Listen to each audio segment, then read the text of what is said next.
কুল্লু মান আলাইহা ফান, যত কিছু আছে মাখলুকাত, সমস্ত সৃষ্টি জগৎ ধ্বংস হয়ে যাবে। ওয়ায়াবাকা ওয়াজহু রাব্বিকা যুল জালালি ওয়াল ইকরাম, বাকি থাকবে আল্লাহ তার সত্তা, আল্লাহ পাকের সত্তা, আর সমস্ত কিছু ধ্বংস হয়ে যাবে। তোমরা আল্লাহর কোন কোন নিয়ামত করবে অস্বীকার? সমস্ত নিয়ামতগুলো কার?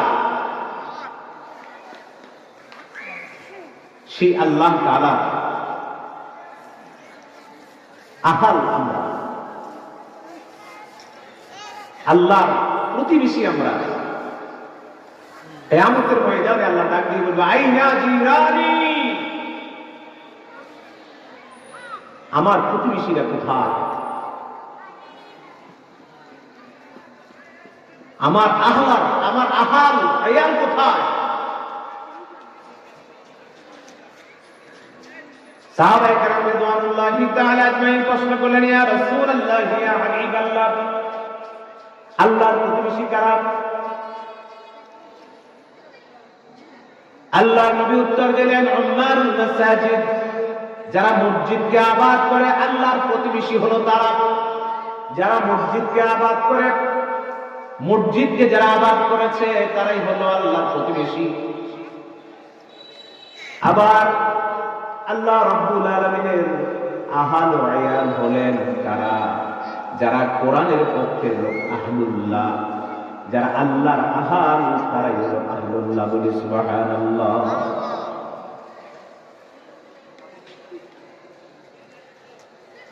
আল্লাহ রাব্বুল আলামিন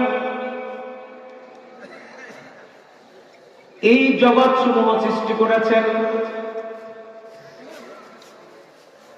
জগৎ সমূহ, পৃথিবী, নবমণ্ডল, ভূমণ্ডল, আকাশ সমূহ, জমিন সমূহ, সমস্ত জগৎগুলো কার সৃষ্টি?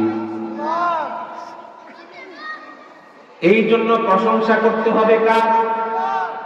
আল্লাহ তাআলা বলছেন, আলহামদুলিল্লাহি রাব্বিল আলামিন। সমস্ত প্রশংসা ওই রবের, যিনি, ওই আল্লাহর সমস্ত প্রশংসা, যিনি এই জগৎগুলোর প্রতিপালক। সুবহানাল্লাহ। আল্লাহ তাআলা,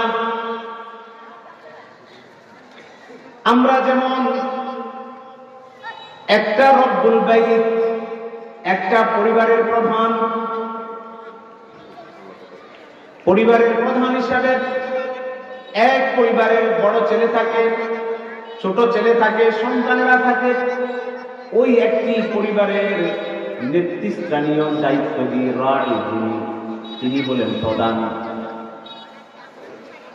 পরিবারের প্রধান পরিবারের সমস্ত সদস্যদের সম্পর্কে খবর রাখতে হয়। একজন পিতা একটি পরিবারের ৮-১০ জন সদস্যের, একটি পরিবারের সকলের খবর নীতিহীন খেয়ে যায়। পাশের ঘরের খবর কতক্ষণে নেবেন, পাশের বাড়ির খবর কখন নেবেন, গ্রামের খবর কখন নেবেন। গ্রামে যে পরিমাণ মানুষ আছে, একজন ব্যক্তি, একজন চেয়ারম্যানও ঘরে ঘরে গিয়ে খবর নেওয়া সম্ভব হয় না। একটা বাড়ির সকল সদস্যের খবর একজন ব্যক্তি রাখা কঠিন হয়ে যায়। সমাজের সকল সদস্যের খবর রাখতে কঠিন হয়ে যায়। গ্রামের সকলের খবর রাখতে কঠিন হয়ে যায়। আমার আল্লাহ তাআলা তিনি বলছেন, আকাশ থেকে যেই ওয়ামা তাসকুতুল আরদ, ওয়ামা তাসকুতু, গাছ থেকে যেই পাতাটাও ঝরে পড়ে, একটি গাছ, আল্লাহ রাব্বুল আলামিন তিনি তো সমস্ত মানুষের খবর রাখেন, প্রত্যেকটা জিনিসের খবর রাখেন। এমনকি মানুষের অন্তরে কি লুকায়িত আছে, আলিমুন বিযাতিস সুদূর, মানুষের অন্তরে লুকায়িত বিষয়টিও কে জানেন। ওয়া ইয়ালামু, আল্লাহ রাব্বুল আলামিন আয়ুন, মানুষের শোকের ইশারায় কি বলতে চায়, আপনি ইশারা দিয়ে কি বোঝাতে চেয়েছেন এটাও জানেন কে? আল্লাহ তাআলা বলছেন, আমি মানুষের গুরুত্ব তোমাদের কাছে রয়েছে, একটা গাছ, গাছের কাঠের গুরুত্ব তোমাদের রয়েছে। ওই গাছের মধ্যে যতটি পাতা আছে, এই পাতাটি কখন ঝরে পড়ে, ওয়ামা তাসকুতুল, কখন সেই ঝরে পড়বে ওই গাছের পাতাটি, ইল্লা ইয়ালামুহা, সেটাও আমি জানি। আল্লাহর জানার বাইরে একটি গাছের পাতাও পড়ে না, গাছের পাতা নড়ে না, পড়ে না।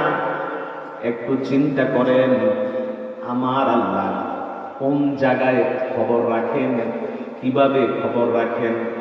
আপনি আর আমি তো আশরাফুল মাখলুকাত, আল্লাহর জিরান, আল্লাহর আহল, পরিবারের সদস্য। আল্লাহর পরিবারের সদস্য আমরা। ওই গাছ, গাছের পাতা যা আমাদের কাছে একেবারে গুরুত্বহীন, ওইটাও কার সৃষ্টি? যেহেতু আল্লাহর সৃষ্টি, আল্লাহ ওই পাতা সম্পর্কেও খবর রাখেন বলে এই কোরআনুল কারীমে আমাদেরকে জানিয়ে দিয়ে বোঝাতে চাইলেন, তোমাদেরকে আমি আশরাফুল মাখলুকাত করে সৃষ্টি করে তোমাদের থেকে বেখবর এটা হতে পারে না। শুধু তাই না, রাত্রের অন্ধকারে মরুভূমির মধ্যে একটা বালু কোন দিকে থেকে কোন দিকে যায়, শুষ্কতা এবং আর্দ্রতা সম্পন্ন কোনো কিছু যখন লড়ে, সেটাও আমি খবর রাখি। একটা বাণী সম্পর্কেও তিনি খবর রাখেন। তাহলে আপনি আমি সম্পর্কে তিনি কি বেখবর না? এই পৃথিবী নামের এই গ্রহটি তো একেবারে ছোট্ট একটি গ্রহ। আল্লাহ পাক আরো হাজার হাজার কোটি গুণ বড় মাখলুকাত গুলো সৃষ্টি করেছেন। আপনি যে সূর্যটি দেখছেন, আমাদের থেকে 9,88,00,000 মাইল দূরে হওয়ার কারণে আমাদের কাছে একটি বলের মতো মনে হয়। কিসের মতো মনে হয়? একটি বলের মতো মনে হয়। এই সূর্যটাও কার কথা শুনে? কার সৃষ্টি? চন্দ্রটাও কার কথা শুনে? আল্লাহ তাআলা বলছেন, লা লিশ-শামসি ওয়ালা লিল-কমার ওয়াসজুদু লিল্লাহ। সেই প্রভাবশালী পাওয়ারফুল সূর্যেরও সিজদা করো না, চন্দ্রেরও সিজদা করো না। পৃথিবীতে সূর্য পূজক আছে না নাই? চন্দ্রের পূজক আছে না নাই? আল্লাহ বলছেন, এটা তো আমার মাখলুকাত, যিনি সৃষ্টি করছে তার পূজা করো, তার ইবাদত করো। লা লিশ-শামসি ওয়ালা লিল-কমার ওয়াসজুদু লিল্লাহ। সিজদা দিতে হবে শুধুমাত্র, কেবলমাত্র কার দরবারে? কোন মাজারে? হ্যাঁ, কোন মাজারে যাওয়া যাবে? কোন মাজারে, কোন শক্তির কাছে, কোন নেতার কাছে নিজের মাথাটাকে, মস্তকটাকে, হেডটাকে বিনীত করা যাবে না। সিজদা দিতে হবে শুধুমাত্র কার জন্য? আল্লাহর জন্য। আল্লাহ তাআলা বলছেন, এই সূর্য যদি না হতো তোমাদের পৃথিবীটা বরবাদকৃত হয়ে যেত। এই সূর্যটা এত বড় আমি সৃষ্টি করেছি। বিজ্ঞান বলছেন পৃথিবী থেকে 9,88,00,000 মাইল দূরে। এটা সূর্য বড় না পৃথিবীটা বড়? আমাদের কাছে আমরা দেখি পৃথিবীটা একটি বিশাল। এখানে 4 ভাগের 3 ভাগ জল আছে, পানি আছে, 1 ভাগ হলো স্থল। এখানে কোটি কোটি মানুষ, 600-700 কোটি মানুষ রয়েছে। এতগুলো মানুষের এই পৃথিবীর সাথে জলাভূমিতে আরো কত কিছু রয়ে গেছে। এই বিশাল পৃথিবী আমার কাছে বিশাল মনে হয়। মাতৃগর্ভে যখন আমরা ছিলাম, সেটি আমাদের কাছে মনে হয়েছে বড়। এর থেকে আর কোনো বড় জগৎ নাই, এর থেকে আর কোনো বড়। ওই মাতৃগর্ভে আসার আগে আমরা যে আলামে আরো ছিলাম, আমরা বুঝেছি ওই জগতের চেয়ে আর কোনো বড় জগৎ। আমরা যখন পিতার পৃষ্ঠদেশে ছিলাম। ইয়াখরুজু মিন বাইনিস সুলবি ওয়াত তারাইব, আমরা যখন পিতার পৃষ্ঠদেশে ছিলাম, আল্লাহ পাক বললেন আলমে আরওয়াহ থেকে আমি তোমাদেরকে পিতার পৃষ্ঠদেশে এনেছি। বলি না সুবহানাল্লাহ। ইয়াখরুজু মিন বাইনিস সুলবি ওয়াত তারাইব, পিতার পৃষ্ঠ দেখে আর মায়ের প্রত্যস্তিত অস্থির সমন্বয়ে প্রজনন ক্ষেত্রে যখন তোমাদেরকে আমি মাতৃগর্ভে আনলাম, যখন ওই মানুষটি মনে করে এই মায়ের গর্ভের তুলনায় আর কোন জগৎ বড় হতে পারে না। পৃথিবীতে যখন আসলাম, আমাদের বয়স যখন কম, অল্প মাতৃত্বটাকে মনে করলাম এর থেকে বড় কোনো জগৎ নাই, ওই রূপটার চেয়ে বড় জগৎ নাই। আস্তে আস্তে যখন আমাদের ব্রেইনটা বড় হতে শুরু হলো, তখন বুঝলাম আমার ঘরের চেয়ে বড় কোনো আরো ঘর নেই।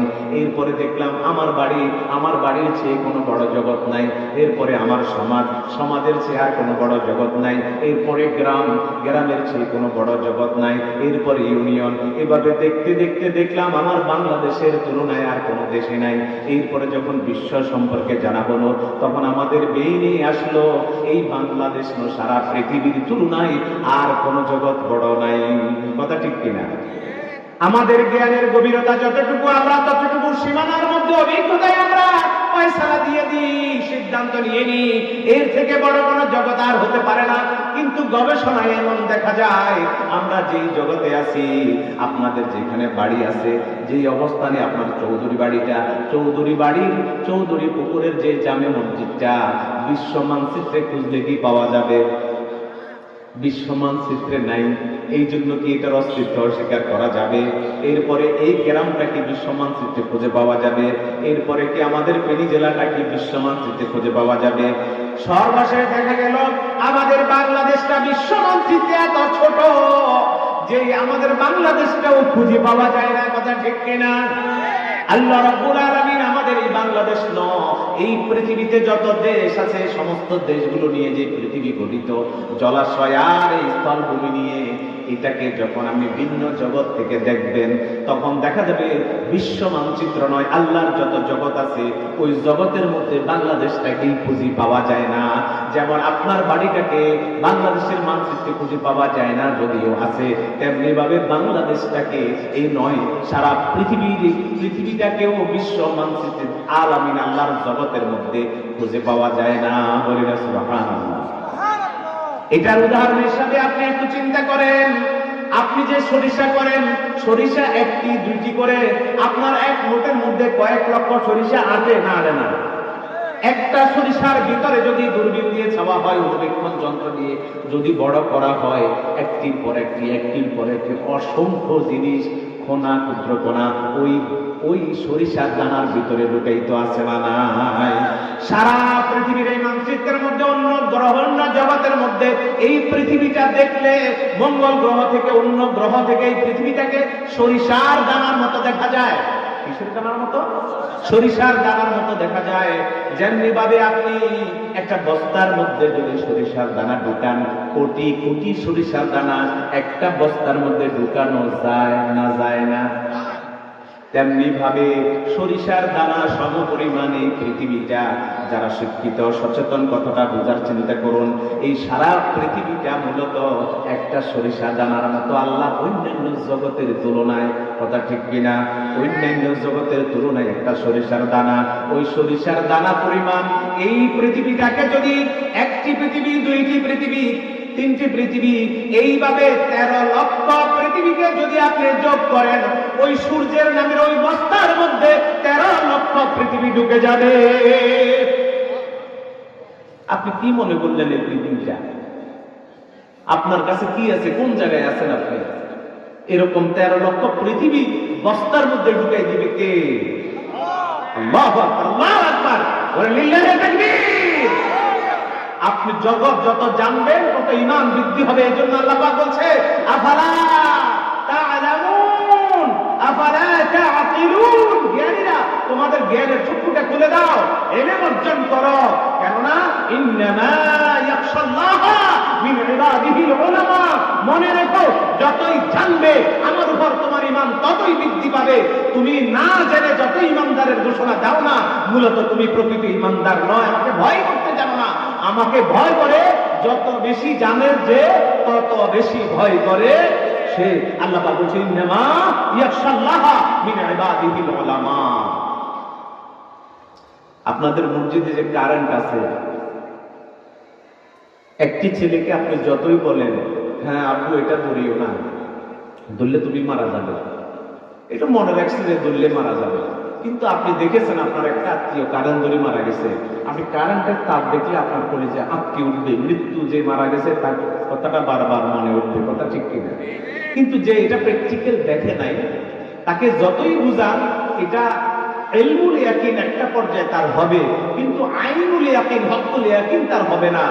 এই জন্য আল্লাহ পাক বলছেন, তোমরা যদি ইলম অর্জন করো, প্র্যাকটিক্যাল যদি দেখো, তাহলেই তোমরা প্রকৃত অর্থে আমাকে ভয় করতে জানবে। এই জন্য দরকার আছে ইলম অর্জন করা। কি অর্জন করা?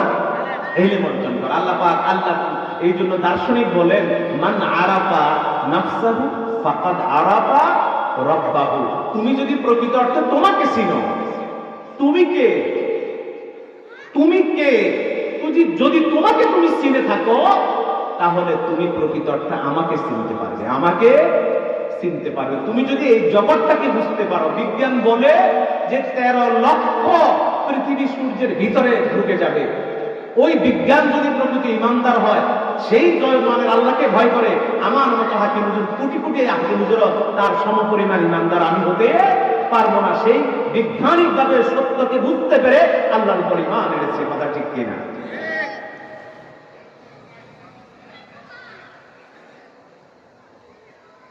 তাহলে আমরা কে, এই কথাটা যদি আমরা বুঝতে পারি, আপনি যদি মনে করেন আমরা বানরের জাতি, আমরা কি বানরের জাতি, আর যদি মনে করেন না মানব জাতি, আপনার জ্ঞানের উপর ভিত্তি করে আপনার ভবিষ্যতের ভিত্তি পরকালের ফয়সালা সেটার উপর হবে। পৃথিবীতে একটি গ্রুপ, পৃথিবীর 99.99% মানুষই আস্তিক হয়, নাস্তিকের সংখ্যা একেবারেই কম, নাস্তিকের সংখ্যা একেবারেই কম। কিছু নাস্তিক তারা মনে করে আমরা বানরের জাতি। আমরা কিসের জাতি? বানরের জাতি। আবার কেউ মনে করে যে তারা পুনরুত্থানের বিশ্বাসী, তারা পুনর্জন্মে বিশ্বাসী। পুনর্জন্মে একজন হিন্দু যখন সে মারা যায়, তখন তাদের ধারণা যে যদিও মরে গেলাম, পুরে নিঃশেষ করে দিল, আঙ্গারে পরিণত করে দিল, আবার আসিব ফিরে এই ধানসিঁড়িটির তীরে, হয়তো বা মানুষ নয় শঙ্খশীল শালিকের বেশে। যে আমরা মরে গেলাম তাতে কি হলো, আবার আসিব ফিরে এই ধানসিঁড়িটির তীরে, এই বাংলাদেশে আবার আসিব ফিরে, হয়তো বা মানুষ নয় শঙ্খশীল শালিকের বেশে, আমরা আবার ফিরে আসব। বলেন তো, আমরা যারা মুসলমান নিজেকে ইমানদার দাবি করি, আমরা যদি মরে যাই আবার কি কখনো ফিরে আসব? আমাদের ঈমান হলো আমরা মুসলমানরা মরে গেলে আর কখনো ফিরে আসব না। পুনর্জন্মে যারা বিশ্বাসী, যারা মুশরিক, তারা মনে করে আবার আসিব ফিরে এই ধানসিঁড়িটির তীরে, হয়তো বা মানুষ নয় শঙ্খশীল শালিকের বেশে। এই আকীদা যাদের, তারা কি কখনো মুসলমান হতে পারে? কিছু মাজারপন্থী মুশরিক আকীদার লোক, তারাও মনে করে আমার বাবা মাজারে সিন্নি খাওয়ার জন্য কুকুরের বেশে এসেছে, সিন্নি খাওয়ার জন্য। বলি না নাউযুবিল্লাহ, হ্যাঁ, বাবা সিন্নি খাওয়ার জন্য আসছে, এটা পুনর্জন্মের মতো। বাবা যে চলে গেছে, ওই বাবা কি আর কখনো ফিরে আসতে পারে? না না। দরবেশ চলে গেছে, তিনিও চলে গেছেন তার আখিরাতে। কোন যদি মুশরিক হয়ে থাকে, তিনিও আর কখনো ফিরে আসতে তাহলে আবার আসিব তীরে এই দানসিটির তীরে হয়তো বা মানুষের সংকোচিত শালিকের বিষয়ে এইটা একটা মুশরিকানা আকীদা, কথা ঠিক কিনা? আমরা কোন তাওহীদপন্থী মুসলমান এই বিশ্বাস করতে পারি না। মুরব্বীরা আমার,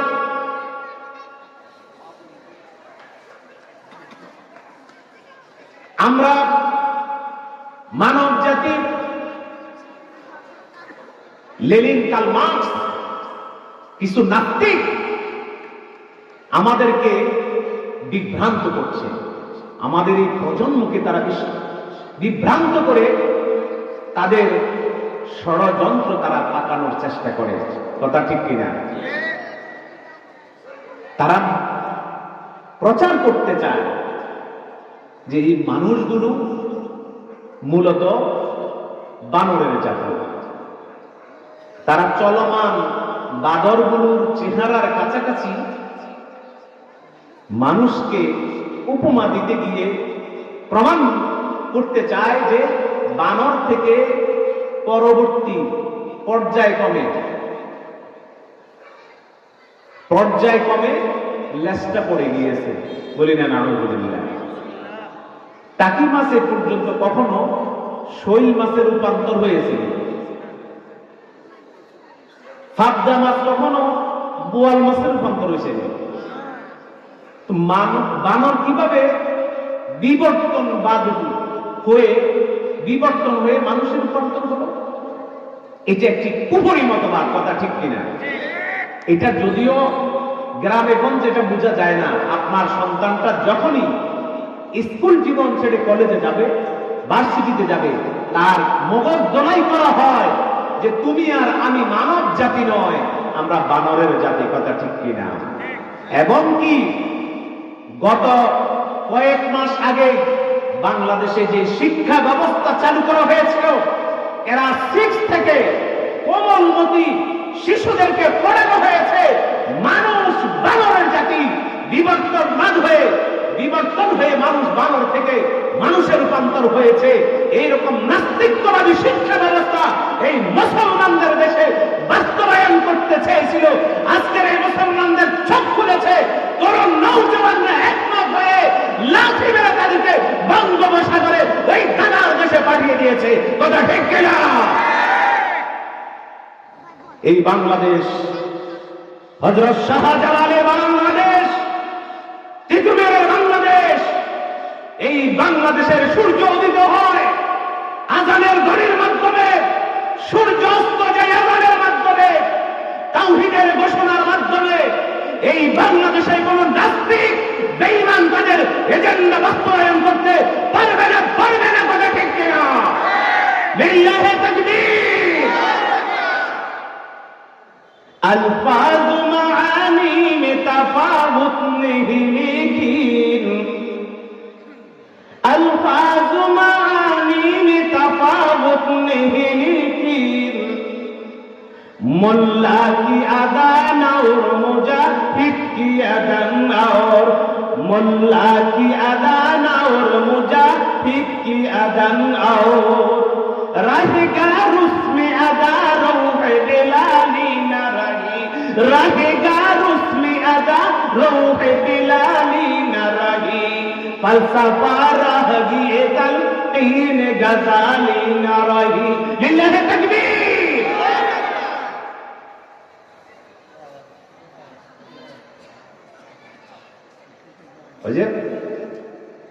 আযানের ধ্বনি, তাওহীদের ধ্বনি, সাধারণ একজন ইমানদারের ধ্বনি আর মুজাহিদের ধ্বনির মধ্যে পার্থক্য আছে না? নাই। এই আযানের ধ্বনিতে শয়তান কাঁপে, তাওহীদের নারে তাকবীর ধ্বনিতে নাস্তিকরা পালিয়ে যায়, কথা ঠিক কিনা? এইটা আমাদের চেতনা এবং প্রেরণা। বলতেছিলাম, আমাদেরকে শিক্ষা ব্যবস্থা এমন পর্যায়ে নিয়ে গেছিল যে আমাদের প্রয়োজন্য, আমরা যারা মাদ্রাসার প্রিন্সিপাল ছিলাম, এই মাসে আমাদের ট্রেনিং আবার নগদ টাকা ধরিয়ে দেয়। ট্রেনিংয়ে বোঝানোর চেষ্টা করে যে এইভাবে কিছু দাড়ি টুপি পাগড়িওয়ালা দালাল তাদের আছে না নাই?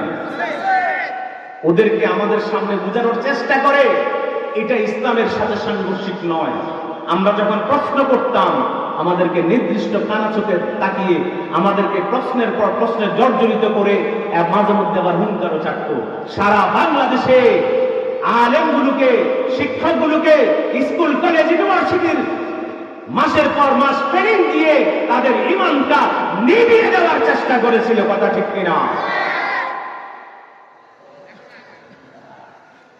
হুঙ্কার দিয়ে, ট্রেনিং এর মাধ্যমে, টাকা দিয়ে, গরম গরম প্যাকেট খাওয়াই, কিন্তু যার ভিতরে ঈমানের বীজ বোনা হয়েছে শত মুনাফিকদের চাপে তার ঈমানটা কখনো লুকিয়ে থাকতে পারে না।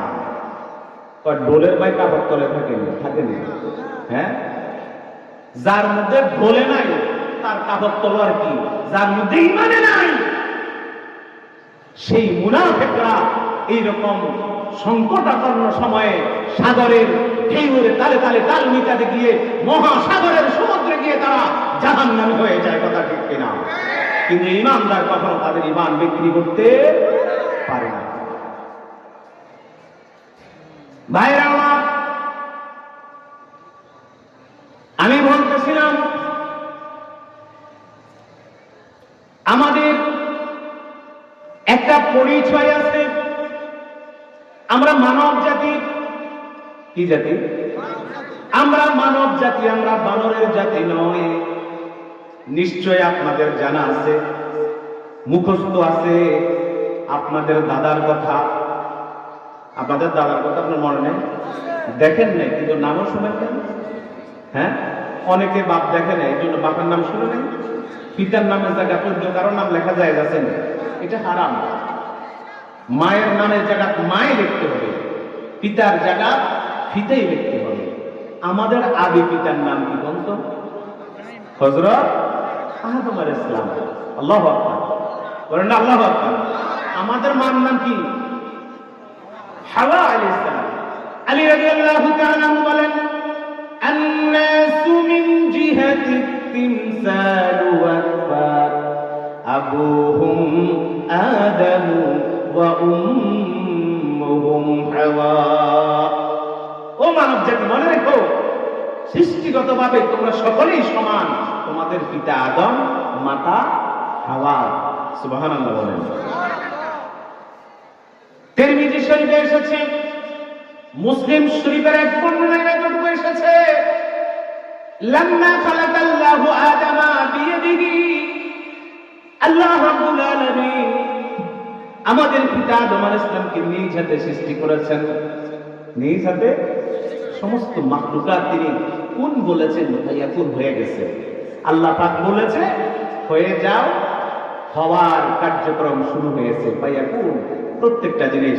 কিন্তু আল্লাহ রাব্বুল আলামিন নিজ কুদরতে বিয়াদিহি, আমার নবী বলতেছেন নিজ হাতে আমার আল্লাহ এই আশরাফুল মাখলুকাতের পিতা, আমাদের আদি পিতা হযরত আদম আলাইহিস সালামকে সৃষ্টি করেছেন। বলি না সুবহানাল্লাহ। বলেন তো কে সৃষ্টি করেছেন? তিনি যখন আদম আলাইহিস সালামকে সৃষ্টি করেছেন, ওয়া নাফাখা ফীহি রূহিহি, আল্লাহ রাব্বুল আলামিন তার ভিতরে রূহ দিলেন। রূহটা ফুঁকে দিলেন। রূহটাকে দিলেন। রূহটা আর কেউ কি দিতে পারেন? সমস্ত কিছু মানুষ দেখা যায় সৃষ্টি করছে, একটার পর একটা সৃষ্টি করতে পারার সাহস কখনো দেখাতে পারে নাই। রূহটা কিটা? রূহ। রূহটা কি জিনিস? ইয়াসআলুনাকা আনির রূহ কুলির রূহু মিন আমরি রাব্বি ওয়া মা উতীতুম মিনাল ইলমি ইল্লা কলিলা। রূহটা আদম আলাইহিস সালামের মধ্যে ফুঁকে দিয়েছেন। ফুঁকে দেওয়ার পর আদম আলাইহিস সালাম ফাজালাসা, তিনি বসলেন। আমাদের বাবা আদম, তাকে কে সৃষ্টি করলেন? আপনারা কি বিরক্ত বোধ করছেন না? সবাই বলেন লিল্লাহি তাকবীর। লাম্মা খালাকাল্লাহু আদম, যখন আল্লাহ তাআলা আদমকে সৃষ্টি করলেন বিয়াদিহি, তার নিজ কুদরতি হাতে, ওয়া নাফাখা ফীহি রূহিহি, আল্লাহ তাআলা তার মধ্যে রূহটা দিলেন।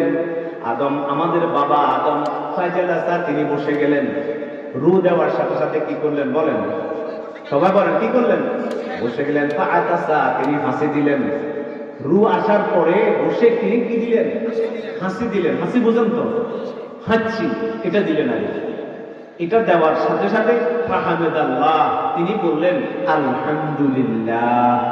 হাসি আসলে কি করতে হয় দেখেন, আদম আলাইহিস সালামের এই 3.5 হাত বডি, এই মেশিনটা যখনই চালু হয়েছে, যখনই স্টার্ট হয়েছে, ওই মেশিন থেকে অটোভাবে বের হয়ে গেল আলহামদুলিল্লাহ। কি বের হয়ে গেল? আলহামদুলিল্লাহ। আলহামদুলিল্লাহ বলার সাথে সাথে আল্লাহ পাক বললেন ইয়ারহামুকা রাব্বুকা। সুবহানাল্লাহ। আমরা বলি ইয়ারহামুকা, আল্লাহ বলি না? আল্লাহ পাক বলেন তোমার উপর তোমার রবের রহমত নাযিল হোক। সুবহানাল্লাহ। এই জন্য বাবা আদমের সন্তান যাদের হাসি আসবে তারাও বলবে কি? আলহামদুলিল্লাহ। কেউ যদি আলহামদুলিল্লাহর আওয়াজটা শুনে সেই বলবে ইয়ারহামুকাল্লাহ। বিপরীতে আবার উনি বলবেন ওয়া ইউসলিহ বালাকুম, ইয়াহদিকুমুল্লাহ ওয়া ইউসলিহ বালাকুম। আপনি বলেন তো হাসি কেন এসেছে? ওই মেশিনটা চালু হয়েছে। হাসির মাধ্যমে কি হয়েছে? মেশিনটা চালু হয়েছে। ওই হাসি যখন চলে, বিজ্ঞান দেখেছে যে আলহামদুলিল্লাহ হাসির পরে, ভালো কাজের পরে না হাসি, এটা আলহামদুলিল্লাহ বলতে হয়। যে প্রশংসামূলক কাজে, কল্যাণমূলক কাজে ভালো রেজাল্ট করেছে, শুনি আলহামদুলিল্লাহ। বিশাল একটা পুরস্কার পেয়েছেন, বেতন বেড়েছে, আলহামদুলিল্লাহ। এখানে হাসিটা দেখা গেছে, বিজ্ঞান দেখেছে হাসিটা মূলত অনেকগুলো রোগ ও জীবাণু বের হয়ে যায়। রোগ জীবাণু বের হওয়ার পরে অন্যকে আক্রান্ত করে। এখানে আলহামদুলিল্লাহ বলতে হবে কেন?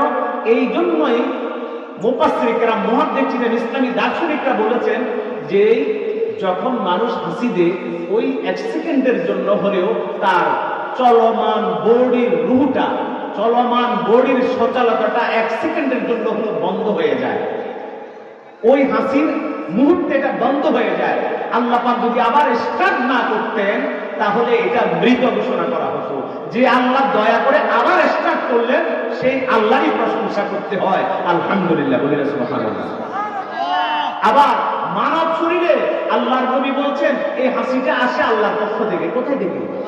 আপনার রোগ যদি না হয়ে থাকে, হাসিটা মূলত আসে কার থেকে? মিনাল্লাহ, আল্লাহ থেকে। এই হাসিটা আসে কি জন্য? আপনার জড়তা দূর করে আপনার শরীরের চলমান বিরাজমান অসংখ্য রোগ বিদূরিত হয়। আর যে আল্লাহ আপনার শরীরটাকে সতেজতা আনলো, রোগ বিদূরণ করার ব্যবস্থা করলো, সেই জন্য তার প্রশংসা করতে হবে, আল্লাহ প্রশংসা করতে হবে। এই জন্য আমরা হাসি দেওয়ার সময় হাসি কন্ট্রোল করার জন্য আমাদের প্রিয় নবী ঘোষণা দিয়েছে, হাসিটা তোমার মধ্যে কন্ট্রোল করো, হাতের বাহুতে, রুমালের মধ্যে। আজ বিজ্ঞান এখন বলতেছে, আর আমার নবী 1400 বছর আগে বিজ্ঞানী তিনি বলে গেছেন। বলি না সুবহানাল্লাহ। তাহলে হাসি দিয়ে আমরা কি বলবো? আলহামদুলিল্লাহ। হাসি দিয়ে তোমার সচল হলো, আল্লাহ পাক বলবেন ওখানে যাও। সেখানে মালাকুম মিনাল মালাইকা, সেখানে কিছু আমার সৈনিকরা আছে। কার সৈনিক? আমরা যেমন মুসলমানরা কার সৈনিক? আল্লাহর সৈনিক। আল্লাহ পাক বলছেন জুনুদুল্লাহ, আমার বিশেষ কিছু সৈনিক আছে। ওই সৈনিক একজনও যদি সারা জগৎকে লাগবে, পুরা শহরটা ধ্বংস করে দিতে পারবে। এমন শক্তিময় আল্লাহর কিছু সৈনিক, যেগুলা কোরআন এবং হাদিসে আছে, মানব চোখে দেখা যায় না। আমার আল্লাহ কোরআনে বলে গিয়েছেন, রাসূলের হাদিসে বলে গিয়েছেন, কিন্তু বিজ্ঞানের পরিভাষায় তারা প্রমাণিত করতে পারে না ফেরেশতা বলতে কেউ আছে কি নাই। এই জন্য তারা এটাকে বিশ্বাস করে না। আসলে ফেরেশতা আছে না নাই, এটা আমাদের বিশ্বাস আছে না? আমানতু বিল্লাহি ওয়া মালাইকাতিহি, এটা তো আমাদের ঈমানের একটা অংশ। আল্লাহর উপর ঈমান এনেছি, ওয়া মালাইকাতিহি, আল্লাহর সৈনিকদের উপর আমরা ঈমান এনেছি। এক একটা সৈনিক সারা জাহানের জন্য যথেষ্ট। আল্লাহ শুধু পাঠিয়ে দিলে চলে। সুবহানাল্লাহ বলেন। এমন পাওয়ারফুল সৈনিক আল্লাহ পাকে আছে। ওই সৈনিকগুলো আল্লাহ পাক আমাদের খেদমতেও নিয়োজিত রেখেছেন। সেই সৈনিকগুলো আল মালাইকাতু জিসমুন নূরিয়্যুন লা ইয়াকুলু ওয়া লা ইয়াশরাবু ওয়া লা ইয়াবুলু ওয়া লা ইয়াগুদু, জিসমুল লাতীফুন, তারা এমন একটি সূক্ষ্ম জিসমওয়ালা, তারা খায় না, পান করে না, এটা নূরের তৈরি, তারা পায়খানাও করে না, প্রস্তাবও করে না, বলি না সুবহানাল্লাহ। সব সময় আল্লাহর ইবাদত করে। কি করে সব সময়? কেউ শুয়ে শুয়ে ইবাদত সব সময় করছে, কেউ বসে বসে ইবাদত করছে, কেউ সিজদা দিয়ে করছে, কেউ রুকু দিয়ে করছে, কেউ খাড়া খাড়া করছে। আমাদের নামাজের যত পদ্ধতি, 1 কোটি কোটি ফেরেশতা সব সময় সিজদায় পড়ে আছে, কোটি কোটি ফেরেশতা সব সময় রুকুতে পড়ে আছে, কোটি কোটি ফেরেশতা সব সময় দাঁড়িয়ে আছে, কোটি কোটি ফেরেশতা বাইতুল মামুর তাওয়াফ করছেন, বলি না সুবহানাল্লাহ। কখনো তারা আল্লাহর সাথে গাদ্দারি করে না। সেই ফেরেশতারা আমাদেরকে সংরক্ষণ করছে, আমাদের হিসাব নিকাশ করছেন। আমাদের 2 কাঁধে 2টি ফেরেশতা আছে না নাই? কিরামান কাতিবিনা ইয়ালামুনা মা তাফআলুন। 2 কাঁধে 2 ফেরেশতা তোমার দিত যে পাহারা, আজি তোমায় একলা পেলে পালাইছে তাহারা। ও তোরা কুঠুরি নাই দরজা, তোরা কুঠুরি নাই দরজা, বন্ধ হয়ে গেল রে বল মুখে আল্লাহ রাসূল সবে বলো। দুয়ারে আইসা সে পালকি নায়রি গাও, তুলো রে তুলো মুখে আল্লাহ রাসূল সবে বলো। কিরামান কাতিবিনা ইয়ালামুনা মা তাফআলুন। 2 কাঁধে 2 ফেরেশতা সম্মানিত আছে না নাই? এগুলো আমরা কখন কি করছি, কোথায় করছি, আল্লাহ পাকের সরাসরি নজরের মধ্যে আমরা আছি না নাই? সাথে সাথে ওই আমার এখানে যে ভিডিও লাইভ হচ্ছে, সচিত্র প্রতিবেদন সংরক্ষিত হচ্ছে, কথা ঠিক কিনা? কিরামান কাতিবিন সবগুলো সচিত্র প্রতিবেদন সংরক্ষণ করছে, কথা ঠিক কিনা? শুধু তাই নয়, কিয়ামতের ময়দানে আল্লাহ পাক আমরা যখন মিথ্যাবাদী কথা বলবো, তখন আল্লাহ পাক বলবেন তুমি মুখ দিয়ে কথা বলতে হবে না। আল-ইয়াওমা নাখতিমু আলা আফওয়াহিহিম ওয়া তুকাল্লিমুনা আইদিহিম ওয়া তাশহাদু আরজুলুহুম বিমা কানু ইয়াকসিবুন। সেদিন হাতে কথা বলবে, পায়ে সাক্ষ্য দিবে। ও মিথ্যুক, তোমার মতো মিথ্যুক লোকেরা মুখ দিয়ে কথা বলতে হবে না, তোমার মুখে তালা লাগিয়ে দেওয়া হবে, বলি না নাউযুবিল্লাহ। সেই ভয়াবহ বিভীষিকাময় থেকে আল্লাহ পাক আমাদেরকে হেফাজত করুন, বলি আমিন। আমি বলছিলাম আমাদের বাবার নাম কি মনে আছে? মায়ের নাম কি? আচ্ছা বলেন তো, আমাদের বাবা আদম তিনি কোথায় ছিলেন? আল্লাহ তাআলা আল্লাহ নবী বলেন ওয়া আসকানা ফিল জান্নাহ। ইয়েসু বললেন আমার বাবা আদমকে আল্লাহ পাক জান্নাতে থাকার সুযোগ দিলেন। আল্লাহ তাআলা বলেন উসকুন আনতা ওয়া যাওজুকাল জান্নাহ।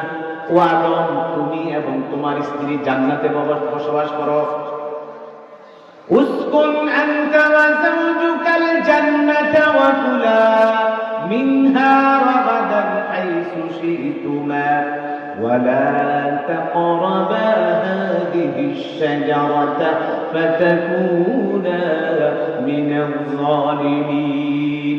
বেহেশতে থাকো, মনে যা চায় ওই গন্ধম, ওই পলটি ছাড়া সমস্ত কিছু খাও। শয়তানের প্ররোচনায় ফাআযাল্লাহু শাইতান, প্ররোচনায় খেয়ে ফেললেন। আল্লাহ পাক বললেন ইয়া আদম ইহবিতু মিনহা জামিআ, তোমরা সবাই বেরিয়ে যাও, চলে যাও। আল্লাহ কোথায় যাবে? পৃথিবীতে নামক একটি গ্রহ আছে। এই পৃথিবী নামক গ্রহের কথা তিনি জানতেন না। আমরা যেভাবে মঙ্গল গ্রহের কথা জানতাম না, বৃহস্পতি চন্দ্র গ্রহের কথা জানি না, আরো অসংখ্য জগৎ আছে না নাই? এখনো বিজ্ঞান জানে না, জানবেও না। বাবা আদম জান্নাতে ছিলেন, পৃথিবী নামক জায়গাতে আল্লাহ পাক নামিয়ে দিলেন। আল্লাহ পাক কি করলেন? নামিয়ে দিলেন। নামিয়ে দেওয়ার পরে আল্লাহ পাক তাকে বললেন, সময় কম, আমি লম্বা কথা বলছি না। আল্লাহ পাক তাকে নামিয়ে দিলেন। তিনি পেরেশান। ফাতালাক্কা আদম,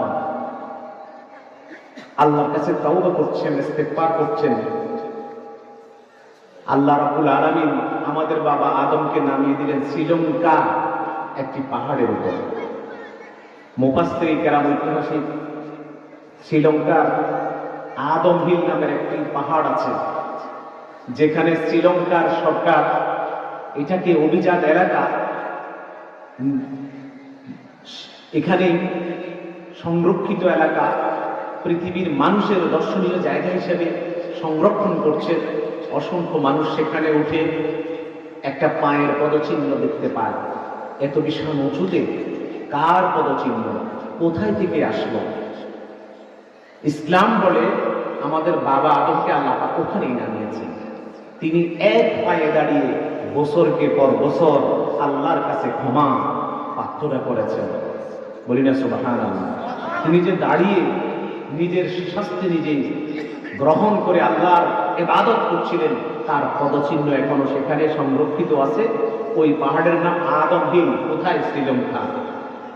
সেখান থেকে তিনি অজানার উদ্দেশ্যে হাঁটা দিলেন। যেমন হজে গিয়ে অনেকে হারিয়ে যায়, অজানার উদ্দেশ্যে হাঁটতে হাঁটতে এক সময় নির্দিষ্ট গুলি পাওয়া যায়। আর আমার মা হাওয়া আলাইহিস সালামকে আল্লাহ তাআলা জিদ্দার কাছাকাছি, তিনি অবলা নারীরা দুর্বল হয়, কাছাকাছি পাঠালেন। আদম আলাইহিস সালাম ওই স্ত্রীর খোঁজে মক্কার টানে, মূলত সেখানে যে বাইতুল্লাহ আছে, একটা মধ্যাকর্ষণ শক্তি আছে। আবার আমাদের থার্মোমিটার, আমাদের পূর্ব দিকের এই পাহাড়ের এটা কি কম্পাস, একটা নির্দিষ্ট একটা গতির দিকে ফিরে আল্লাহ পাকের অন্তর ঢুকে দিল যে তারা তোমরা কাবার দিকে যাও। উভয় জনের দেখা হয়ে গেল কোথায়?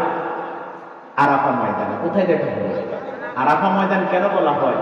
আমাদের বাবা আদম বছরের পর বছর খুঁজছিলেন মা হাওয়াকে, আর কাঁদছিলেন তার দরবারে। জিদ্দা থেকে মাও কান্নাকাটি করে আরাফার ময়দানের আগেই আল্লাহ পাক ফাতালাক্কা আদম, তার অন্তরের মধ্যে উদয় করে দিলেন এই দোয়াটা পড়ো। মা হাওয়ার অন্তরেও দিলেন এই দোয়াটা পড়ো। দরখাস্তটা লিখে দিলেন, জানিয়ে দিলেন অন্তরের মধ্যে যে অনেক সময় আমরা পরীক্ষার হলে উত্তর মিলছে না, এই শর্ট কোশ্চেনটা মনে আসছে না, অঙ্কটা কোন সূত্রের আলোকে হবে, a + b ² সূত্র না, এই ম্যানেজ মনে আসছে না, হঠাৎ করে চলে আসে, মনটা কেমন খুশি লাগে। বাবা আদমের অন্তরের মধ্যে দরখাস্তটা মনে আসলো, মা হাওয়ার অন্তরেও মনে আসলো, তারা পড়ে দিলেন। সবাই পড়েন, রব্বানা যালামনা আনফুসানা ওয়া ইল্লাম তাগফির লানা ওয়া তারহামনা লানাকুনান্না মিনাল খাসিরিন। যখন আল্লাহ তাআলার পক্ষ থেকে উদয় হওয়ার পরে কথাটা অনুভব করলেন, তখনই তিনি যখন এটা পড়ে নিলেন, আল্লাহ পাক তাকে ক্ষমার ঘোষণা করে মা হাওয়ার সাথে আরাফার ময়দানে পরিচয় করিয়ে দিলে। সেখান থেকে পরিচয় হয়ে তারা চললেন কাবার দিকে। কোন দিকে? যেখানে পৃথিবীর প্রথম ঘর, সেখানের স্থান। ইন্না আউওয়ালা বাইতিন বুযিআ লিন-নাস। পৃথিবীতে কোনো বাড়ি নাই, বাড়িটা ছিল কোথায়? ওই বাইতুল্লাহ। বাইতুল্লাহর টানে চলছেন, মাঝখানে মুজদালিফা পড়েছে। কোথায় পড়েছে? মুজদালিফা মানে রাত্রি যাপন করা, বাসর ঘরের মতো ঘর করা। ওই মুজদালিফাতে মা হাওয়া এবং বাবা আদম সেখানে রাত্রি যাপন করেছেন। এই জন্য যত হাজি যায় ওই আরাফা ময়দানে আরাফাতে যাওয়া লাগে। আরাফাতে কোনো ভিআইপি রুম নাই, মরুভূমি, গাছতলা। আমাদের শহীদ জিয়াউর রহমান সেখানে জিয়া ট্রি নামের গাছ লাগিয়েছিল। আজও ওই গাছগুলো আছে না নাই? ওই গাছের উসিলায় আল্লাহ রাব্বুল আলামিন শহীদ জিয়ার কবরকে আল্লাহ জান্নাতের টুকরা বানিয়ে দেন, বলি আমিন। আমাদের জিয়াউর রহমান সাহেব ইসলামের জন্য যে কাজগুলো করেছেন, এইটা বাংলার ইতিহাসে স্বর্ণাক্ষরে লিখিত রাখবে। কথা ঠিক কিনা? কোন মুসলমান তার ঐতিহ্যকে বলতে পারে না। কিন্তু আজকে কিছু বিএনপি নামের লোক, আজকে তারা নারে তাকবীর স্লোগান কোরআনের আইনগুলো তাকবীরের ধ্বনিগুলো পছন্দ করে না, মূলত তারা ওই আমাদের শহীদ জিয়ার আদর্শ থেকে বিচ্যুত হয়ে যাচ্ছে। কথা ঠিক কিনা? প্রকৃত বিএনপি যাই হোক, সেই শহীদ জিয়া আদর্শের কথা বলবে, ইসলামের কথা বলবে, ইসলামের পক্ষেই থাকবে। কথা ঠিক কিনা? কিন্তু ওই নাস্তিক বেঈমান যারা বাংলাদেশ থেকে ইসলামকে মুছে দিতে চেয়েছিল, শিক্ষা ব্যবস্থার নামে ওই পশ্চিমাদের শিক্ষা ব্যবস্থা চালু করতেছিল, এই বাংলার জমিনে কখনো তাদের স্থান হবে না। কথা ঠিক কিনা? একই পরিবারের মানুষের মধ্যে ভুল ত্রুটি হতে পারে। জাতীয়তাবাদী চেতনা, ইসলামী চেতনার সমন্বিতভাবে এই বাংলাদেশে ইসলামের জায়গা আসবে। কথা ঠিক কিনা? আমরা এটাই চাই, কোন নতুন ফ্যাসিস্টের প্রজন্ম এখানে আবার দখল করো, এটা কেউ কামনা করে না। কথা ঠিক কিনা? বলতেছিলাম, সেই আরাফাত ময়দানের এই দুদু মাঠের মধ্যে আগুনের লেলিহান শিখা থেকে বাঁচানোর জন্য পরিকল্পনা করে বিশ্বের মধ্যে নাম করেছেন শহীদ জিয়াউর রহমান। এখানে টি গাছ লাগিয়েছেন, আজও সেটা আছে। ওখানে হাজী সাহেবরা যদি বাংলাদেশ থেকে মনে করে আমি মক্কায় যাব, মক্কার ঘরে বসে থাকবো, হেরেমে বসে থাকবো, মদিনায় যাব, রাসূলের প্রেমে সেখানে বসে থাকবো, কেন আমি আরাফা ময়দানে যাব? আল্লাহর নবী বলছে তোমার হজ হবে না। তোমার হজ আল আরাফা আল হজ্জু আল আরাফা আল আরাফাতু হজ্জুন, আরাফাতেই প্রকৃত হজ। একটা হলো ইহরাম বাঁধা, আর একটা হলো আরাফাতে যাওয়া। আরাফায় যাবেন না তো আপনার হজই বাতিল হয়ে গেল। সুবহানাল্লাহ। তোমার মা আসছে, তোমার আব্বা আসছে, এখানেই তোমাকে আসতে হবে, এখানেই তোমার পরিচিত হবে, সারা পৃথিবীর মানুষগুলো এখানেই আসবে।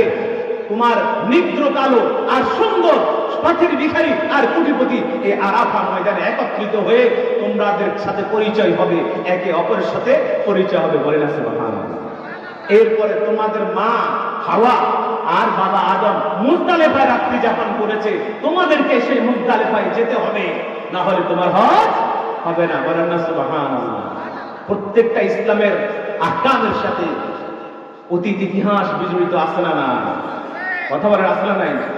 লক্ষ্য করুন ভাইরা আমার, আল্লাহ রাব্বুল আলামিন আমাদের বাবা আদমের তওবা কবুল করলেন, হাওয়া ইসলামের তওবা কবুল করলেন। বাবা আদম মা হাওয়া ছিলেন কোথায়? ভুলে গেছেন? জান্নাতে। তাহলে বলেন তো, আপনার দাদার বাড়ি যেটা আপনার মুরুসি বাড়ি না, আমার বাবার বাড়ি, আপনার বাবার বাড়ি জান্নাতে কোথায়? জান্নাতে। তাহলে জান্নাতটা হলো মুসলমানদের মুরুসি বাড়ি। কথা ঠিক কিনা? আমাদের আসল বাড়ি কোথায়? একটু চিৎকার করে বলে, আসল বাড়ি কোথায়? আমাদের আসল বাড়ি জান্নাতে। আমাদের আসল বাড়ি জান্নাতে। বাবা আদম দুনিয়াতে যখন আল্লাহ পাকের নির্দেশ পেয়ে চলে আসলেন, বাবা আদম চিন্তা করলেন, কিরে আমার বাড়ি তো ছিল আল্লাহ পাক দয়া করে আমাকে সৃষ্টি করে, লাম্মা খালাকাল্লাহু আদম বিয়াদিহি ওয়া আসকানাহু ফিল জান্নাতে, জান্নাতে থাকতে দিলেন, আবার সেখানে দিনাতিবাদ করতেও দিলেন। এখন যে পৃথিবীতে পাঠিয়ে দিলেন, আমি আবার কি করে আমার ওই বাড়িতে ফেরত যাব? মা পেলে যারা আসছেন, যদি দূর থেকে এসে থাকেন, এখান থেকে হজে গেলেন, নিশ্চয়ই আপনার একটা পরিকল্পনা আছে। মুআল্লিম সাহেব বলেন তো আমরা আবার কিভাবে যাব? মক্কা হয়ে মদিনা, সেখানে গাড়িতে বাংলাদেশ কিভাবে যাব? আপনি সোজা মানুষ, আপনাকে মুআল্লিম বুঝিয়ে বুঝিয়ে বলছে আমরা এখান থেকে ঢাকা স্টারলাইনে, সেখান থেকে এইভাবে করে মক্কা মদিনা, আবার এভাবে করে আপনার বাড়িতে আমরা পৌঁছিয়ে দেব। একটা গাইডলাইন দেয় না? দেয় না? আমার সময় ফুরিয়ে আসছে, সংক্ষেপে কথাটা বলে শেষ করছি। আমাদের বাবা আদম, তিনি আল্লাহকে বলছেন, আল্লাহ তো আমি যে জান্নাত থেকে যে আমার পৃথিবীতে আপনি পাঠালেন, আমি আমার এই বাড়িতে কিভাবে আসবো? প্রশ্ন একটা জাগে না? জাগে। আপনাকে ওই যারা মঙ্গল গ্রহে গেছে সেখান থেকে আবার কিভাবে আসতে হবে, একটা গাইডলাইন আছে না? নেই? আমাদের বাবা আদমকে পৃথিবীর প্রথম মানব, প্রথম মানুষ, প্রথম নবী, তিনি যখন এই বিষয়ে প্রশ্ন করলেন, আল্লাহ পাকে উত্তর দিলেন, فَإِمَّا يَأْتِيَنَّكُم مِّنِّي هُدًى। তুমি চিন্তা করো না, তুমি যে পৃথিবী যাচ্ছ আমি তোমার জন্য একটি গাইডলাইন পাঠিয়ে দেব। আবার কি করে এখানে তুমি আসবে? তুমি জান্নাত থেকে যে জায়গা যাচ্ছ সেখানে কিভাবে দিনাতিপাত করবে, কিভাবে তুমি চলবে, তোমার সন্তানেরা চলবে, কিভাবে ঘর করবে, সংসার করবে, সমাজ ব্যবস্থাপনা করবে, রাষ্ট্রীয় ব্যবস্থাপনা করবে। ফাইম্মা ইয়াতিয়ান্নাকুম মিন্নি হুদান, একটি গাইড বুক তোমাকে আমি দেব। কি দিবে বলেন তো? হুদান, তোমাকে একটি হুদান আমি দেব। فمن تبع هدايا আমার দেওয়া গাইড বুক যারা অনুসরণ করবে, ফামান তাবিআ মানে অনুসরণ করা, মেনে চলা। যেই ব্যক্তি আমার এই দেওয়া গাইড বুক অনুসরণ করবে, ফালা খাউফুন আলাইহিম, দুনিয়াতে তার শান্তি নিয়ে কোনো চিন্তা করা লাগবে না। ওয়ালা হুম ইয়াহজানুন, আর আবার এই বাড়িতে, কোন বাড়িতে? জান্নাতের বাড়িতে আবার ফিরে আসার জন্য তোমার এবং তোমার সন্তানের কোনো চিন্তা করতে হবে না। লিল্লাহি তাকবীর। কোরআনের এই আয়াত থেকে বুঝেছেন আসলে? আল্লাহ পাক বললেন, আদম তোমার বাড়িতেই তুমি চলে আসবে যদি তুমি এবং তোমার সন্তানরা ওই গাইড বুকটা মানে। ওই গাইড বুক নাম হলো আল কোরআন। বলেন তো সেই গাইড বুকটার নাম কি? Latest religious of the world, only one religious leader of the world. আমাদের সর্বশ্রেষ্ঠ লিডার হচ্ছে, সর্বশ্রেষ্ঠ ধর্ম হচ্ছে ইসলাম। তার গাইড বুক হচ্ছে কমপ্লিট করার লাইফ আল কোরআন। আর আমাদের লিডার হচ্ছে হযরত মুহাম্মদ মুস্তাফা সাল্লাল্লাহু আলাইহি ওয়াসাল্লাম। কথা ঠিক কিনা? আল্লাহ পাক তাই বলছেন, যদি এই গাইড বুকটা অবলম্বন করতে পারো, দুনিয়াতেও চিন্তার কোনো কারণ নাই, আখিরাতেও আবার চলে আসবে। মনে রেখো, ওয়াল্লাযীনা কাফারু, যে ব্যক্তি অস্বীকার করবে, ওয়াল্লাযীনা কাফারু বিআয়াতিনা, যে ব্যক্তি আমার এই গাইড বুকটা অস্বীকার করবে, ওয়া কাযযাবু, এবং মিথ্যা প্রতিপন্ন করবে, তাদের জন্য ফালাহুম আযাব। ওয়াল্লাযীনা কাফারু, যারা কুফরি করলো তাদের জন্য বিআয়াতিনা ওয়া কাযযাবু বিআয়াতিনা, যে কুফরি করলো এবং মিথ্যা প্রতিপন্ন করবে তাদের জন্য হলো জাহান্নাম খালিদান ফিহা, সেখানে সে চিরকাল থাকবে। সম্মানিত উপস্থিতি, আমার আলোচনার অনেকগুলো কথা রয়ে গেছে, সময় এখানে শেষ। আমি সামারিটা বলছিলাম যে আমাদের প্রথম মানুষ আমরা কার বংশধর? আদমের বংশধর না বানরের? আদমের বংশধর। আমাদের বাবা আদম কোথায় ছিলেন? জান্নাতে। জান্নাত থেকে প্রেরিত হয়েছেন। আবার কিভাবে সেখানে যাবেন আল্লাহর কাছে তিনি আরজ করেছেন, প্রার্থনা করেছেন। আল্লাহ পাক বললেন, আমি তোমাদেরকে ফাইন্না ইয়াতিয়ান্নাকুম মিন্নি হুদান, আমি একটা হেদায়েত গ্রন্থ দেব। ফামান তাবিআ হুদা, যদি সেই হেদায়েত গ্রন্থ অনুসারে তুমি চলতে পারো, চলতে পারো, তাহলে তুমি দুনিয়াতেও আর কোনো ভয় নাই, আখিরাতের কোনো চিন্তা নাই। আসুন আমরা সকলেই বাবা আদমের সন্তান হয়ে আমাদের মিরাসি বাড়িটা কি করে আবার চলে যেতে পারি, সেই জান্নাতের বাড়িটাতে আবার কি করে চলতে পারি, সেই লক্ষ্যে জীবনের প্রতিটি কর্মে আমরা কোরআনটাকে অনুসরণ করি। রাজি আছি? সম্মানিত উপস্থিতি, আমার একজন শিক্ষক মাওলানা মুশাররফ সাহেব এখানে শায়িত আছেন। আল্লাহ পাক তার কবরকে জান্নাতের টুকরা বানিয়ে দিন। এই কবরস্থান একটা বিশাল কবরস্থান। আমি অত্যন্ত আনন্দিত হয়েছি, আমার জীবনে প্রথমই এসেছি ওই জানাজাতে। আমি একটা ব্যতিক্রম ধর্মী সমাজ এখানে দেখেছি, মসজিদ দেখেছি, ঈদগাহ দেখেছি, কবরস্থান দেখেছি। এটা একটা আপনাদের বিষয়, ভিন জায়গার লোকদের একটা সুধারণা আসবে যে এই এলাকার মানুষগুলো ভালো। সুতরাং আপনারা এইভাবে ভালো হিসেবে থাকবেন, ইউনিটি থাকবেন, কোরআনের পক্ষে থাকবেন, ইসলামের পক্ষে থাকবেন, জাতীয়তার পক্ষে থাকবেন। সর্বোপরি বাবা আদম যে জান্নাতে, সেই জান্নাতে যাওয়া কিভাবে যেতে পারে সেই সিদ্ধান্ত নিয়ে আমাদের জীবনের কর্মময় জীবনটা সাজাবেন। আল্লাহ পাক তৌফিক দান করুন। আমিন। ওয়া মা তাওফীক ইল্লা বিল্লাহ। আসসালামু আলাইকুম ওয়া রাহমাতুল্লাহ।